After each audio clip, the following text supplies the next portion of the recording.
ಎಲ್ರಿಗೂ ನಮಸ್ಕಾರ.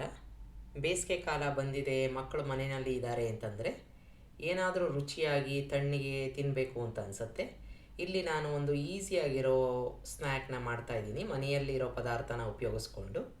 ಇಲ್ಲಿ ಕಪ್ಪು ಕಡಲೆಕಾಳು ಇರುತ್ತಲ್ಲ, ಅದನ್ನು ನಾನು ಚೆನ್ನಾಗಿ ನೆನೆ ಹಾಕ್ಕೊಂಡು ಬೇಯಿಸ್ಕೊಂಡಿದ್ದೀನಿ. ಸ್ವಲ್ಪ ಉಪ್ಪನ್ನು ಹಾಕಿ ಮೆತ್ತಿಗೆ ಬೇಯಿಸ್ಕೊಂಡಿದ್ದೀನಿ. ಅದಕ್ಕೆ ಕ್ಯಾರೆಟ್ ತುರಿ, ಸ್ವಲ್ಪ ಮಾತ್ರದಲ್ಲಿ ಟೊಮೆಟೊ, ಈರುಳ್ಳಿ ಸಣ್ಣದಾಗಿ ಹೆಚ್ಚಿರುವಂಥದ್ದು, ಖಾರಕ್ಕೆ ತಕ್ಕ ಹಾಗೆ red chilli powder, black salt ಅಂತ ಸಿಗತ್ತಲ್ಲ ಅದನ್ನು ಸ್ವಲ್ಪ ಹಾಕ್ಕೊಂಡಿದ್ದೀನಿ. ಚಾಟ್ ಮಸಾಲ ಒಂದು 1/4 ಸ್ಪೂನಷ್ಟು ಹಾಕ್ಕೊಂಡಿದ್ದೀನಿ. ನಾರ್ಮಲ್ ಉಪ್ಪು ಇರುತ್ತಲ್ಲ ಅದನ್ನು ಕೂಡ ಹಾಕ್ಕೊಂಡು ಚೆನ್ನಾಗಿ ಮಿಕ್ಸ್ ಮಾಡ್ಕೊತಾ ಇದ್ದೀನಿ. ನೀವು ಬೇಕಾದ್ರೆ ಇದ್ರ ಜೊತೆಗೆ ಸೇವು, ಕಡಲೆಪುರಿ, ಕಡಲೆಕಾಯಿ ಬೀಜ ಎಲ್ಲವನ್ನು ಬೆರೆಸ್ಕೋಬೋದು.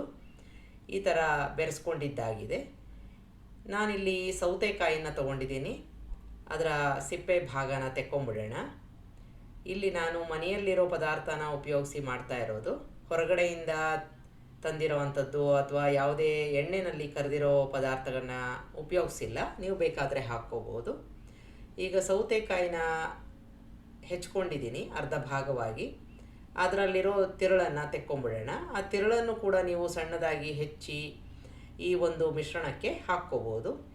ಈಗ ಈ ರೀತಿಯಾಗಿ ಒಂದು ಸ್ಕೂಪ್ ಮಾಡಿದಾಗ ತಿರುಳು ಎಲ್ಲ ಬಂದ್ಬಿಡುತ್ತೆ. ಈ ಥರನೇ ಎಲ್ಲ ನೀವು ಸೌತೆಕಾಯಿಯನ್ನು ಮಾಡಿ ರೆಡಿ ಮಾಡಿ ಇಟ್ಕೋಬೋದು. ಆದಷ್ಟು ಸೌತೆಕಾಯಿ ಎಳೆದಾಗಿದ್ದರೆ ತುಂಬ ಚೆನ್ನಾಗಿರುತ್ತೆ.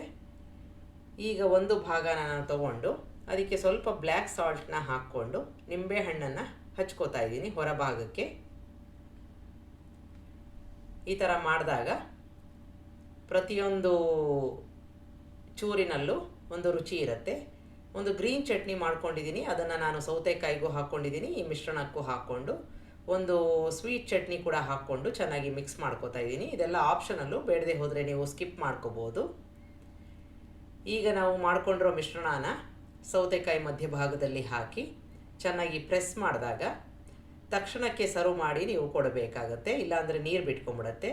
ಅದರ ಮೇಲೆ ಸ್ವಲ್ಪ ಗ್ರೀನ್ ಚಟ್ನಿ ಮತ್ತು ಸ್ವೀಟ್ ಚಟ್ನಿನ ಹಾಕ್ಕೊಂಡು ಕೊತ್ತಂಬರಿ ಸೊಪ್ಪನ್ನು ಹಾಕ್ಕೊಂಡಿದ್ದೀನಿ. ನೀವು ಇದ್ರ ಮೇಲೆ ಬೇಕಾದರೆ ಸೇವು, ಕಡಲೆಕಾಯಿ ಬೀಜ ಎಲ್ಲವನ್ನು ಹಾಕ್ಕೋಬೋದು. ಸ್ವಲ್ಪ ನಿಂಬೆಹಣ್ಣನ್ನು ಹಾಕಿ ಕೊಟ್ಟಾಗ ತುಂಬಾ ರುಚಿಯಾಗಿರುತ್ತೆ. ಮಕ್ಕಳು ತುಂಬ ಇಷ್ಟಪಟ್ಟು ತಿಂತಾರೆ. ಒಂದು ಸಲ ಮಾಡಿ ನೋಡಿ. ಈ ಬೇಸಿಗೆಗೆ ಹೊಟ್ಟೆ ಕೂಡ ತುಂಬತ್ತೆ, ತಣ್ಣಗಿರುತ್ತೆ, ಮಕ್ಕಳು ಕೂಡ ಇಷ್ಟಪಡೋವಂಥ ಒಂದು ಸ್ನ್ಯಾಕು.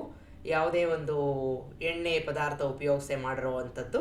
ನಿಮಗೆ ರೆಸಿಪಿ ಇಷ್ಟ ಆದಲ್ಲಿ ಲೈಕ್ ಮಾಡಿ, ಶೇರ್ ಮಾಡಿ, ಕಮೆಂಟ್ ಮಾಡಿ, ನನ್ನ ಚಾನಲ್ಗೆ ಸಬ್ಸ್ಕ್ರೈಬ್ ಮಾಡಿ. ನಮಸ್ಕಾರ.